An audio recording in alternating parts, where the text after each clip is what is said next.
What would life have been like for you, for me, and for Mark Zuckerberg if Facebook had not bought WhatsApp and Instagram back when it did? This is the world, the fantasy world that the government has to basically construct in the FTC's trial of Meta that goes on this week. It's a big deal. This is an antitrust trial that would, in theory, force Facebook to basically separate itself from WhatsApp and Instagram if it didn't go its way. The argument that the government is making here is that basically by buying those two companies, it has essentially, as a company, made itself a monopoly, something that no smaller competitor can really have an edge on because they have come to so totally dominate how you and I communicate with one another, share photographs, even shop online. Now, you have to go back and think about the world that Facebook occupied back when it bought both of those companies. At that time, Facebook was a very dominant player, but already Mark Zuckerberg clearly could see that there was, a limit to the growth that Facebook was going to experience and that there were new competitors coming in. Mark Zuckerberg is a famously competitive guy. The sort of the rumor, the legend around Silicon Valley is that if you ever go to One Hacker Way, to the famous offices in Silicon Valley where Facebook was first headquartered, now it's Meta, that big thumbs up sign that's so iconic, it's now just a Meta logo. But on the back side of that, he had saved the logo of the last company that had been there, and that Sun Microsystems went out of business. He left it there, the legend is, to show his employees we could be replaced at any time. He's talked in the past about not wanting to have done to Facebook what Facebook did to MySpace, wiping it out. So he's, famous for being extremely conscious of what it is that these competitors, represented in his life. And already in the second day of his testimony in Washington, we have already seen, a tremendous amount of evidence as it's being presented to him by the government about what his thinking was back at the time. At one point in November of 2012, Mr. Zuckerberg wrote an email to Sheryl Sandberg, then his chief operating officer, in which he said, Messenger, Facebook Messenger, is not beating WhatsApp, and Instagram was growing so much faster than us that we had to buy them for $1 billion. There's a lot of stuff like this in the government's evidence that shows that Zuckerberg was basically very worried about these companies and really wanted to make sure that they couldn't, get over on the company, that he could sort of, figure out a way to acquire them such that they wouldn't be wiped out by them. At one point, he discussed the rise of Instagram and the importance of, quote, neutralizing a potential competitor.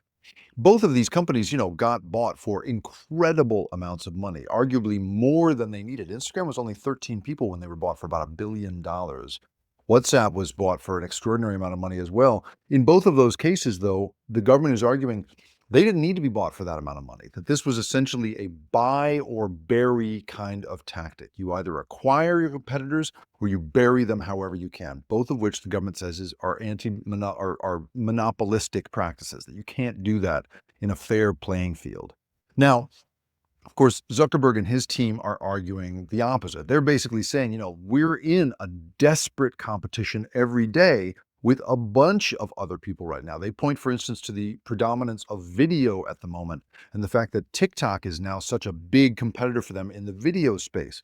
They point out to the fact that when TikTok was briefly banned by the Trump administration, that their user numbers went through the roofs. Clearly, they say a moving a shifting of competition away from the users of TikTok coming over to Facebook, saying, this is a competition is alive and well. We do not have a monopoly. The difficult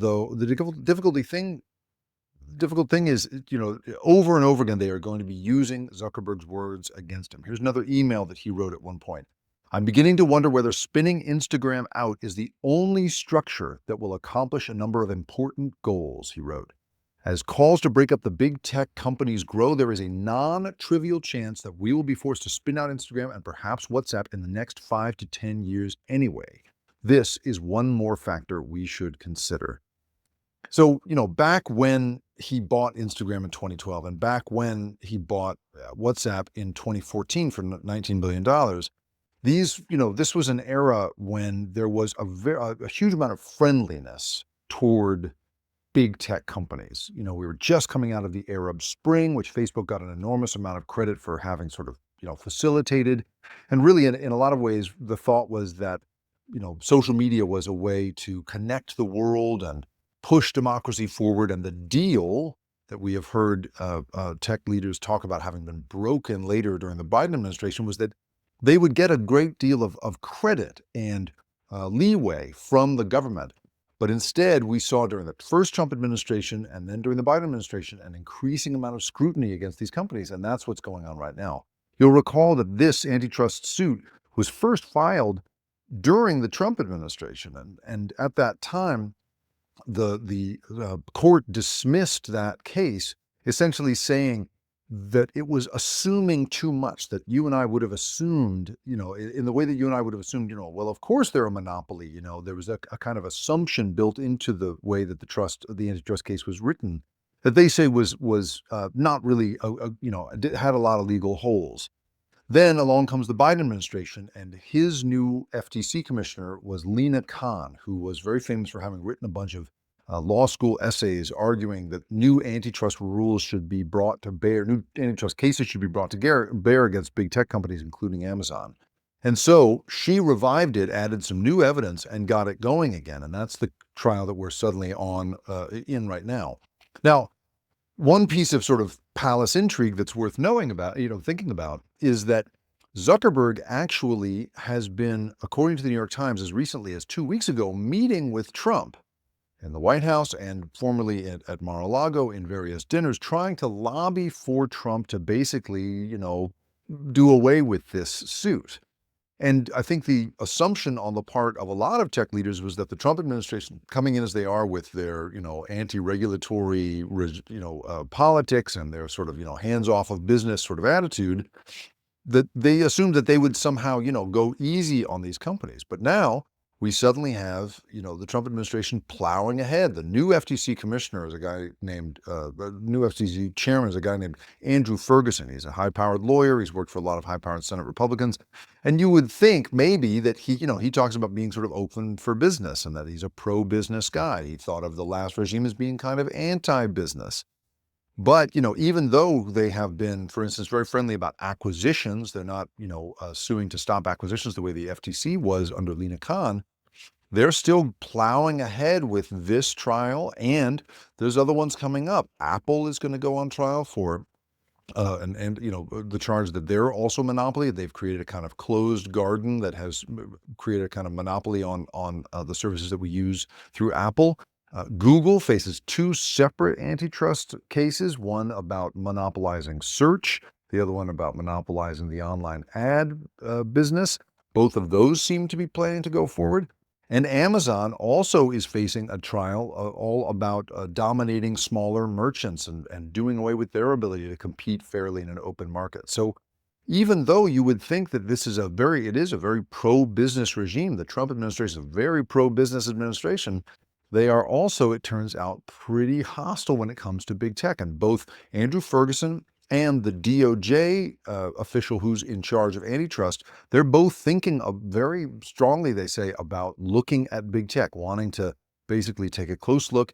In the case of Andrew Ferguson and a lot of Senate Republicans, they're talking about the kind of thing that they've talked about for a long time, which is the idea that somehow social media has been, stifling conservative voices. Now, independent studies have shown that that is not really the case, but that seems to be their motivation. So they're upset about the censoring of conservative voices. That seems to be their concern.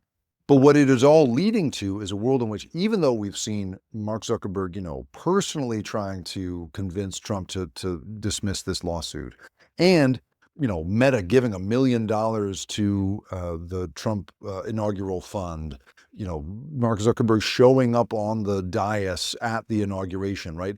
And Zuckerberg going through an immense effort to try to appease the Trump administration by doing away with all sorts of content moderation strategies, getting rid of any sort of diversity and equity and inclusion efforts, including doing away with the executives that were in charge of that. all of this was, I think, part of both his personal ideas about how Facebook and Meta should be run, but also trying to appease Trump. Unfortunately for him, it doesn't seem that any of that has worked. Trump could, of course, snap his fingers and tell the FTC or the DOJ to just drop these things. But at the moment, it turns out that Trump is going to be pushing forward with the same kind of stuff that Biden's administration was. And so right now, at the moment, the big tech players are going to be facing the same kind of scrutiny they would have otherwise. And so in the coming weeks, the trial's expected to last about 8 weeks. We're going to see former COO Sheryl Sandberg. We're going to see Chief Technology Officer, Bosworth is his name, Andrew Bosworth. These folks are going to take the stand. And so the thing that the government has to basically do is prove that if they hadn't bought WhatsApp and Instagram, Facebook would not be as competitive a player. It's a very difficult thing to do, but we're going to learn a huge amount about the thinking of these executives and their strategies, the way that they built this world-changing behemoth in ways that we wouldn't have learned about otherwise. Thanks everyone for watching. Your support means the world to us. So make sure you hit the like button and you subscribe to our channel to make sure that you never ever miss a video. We're live every day, 10 a.m. Eastern time. We drop even more content at 2 p.m. Eastern and 5 p.m. Eastern. And if you want more Don Lemon Show content, we'd love for you to become a member of the Lemon community, where you will receive access to special community posts. You'll get exclusive content and members-only live shows. So head over to our channel page or click the join button on this video. Again, thank you for watching. We appreciate your love and your support, and we will see you next time.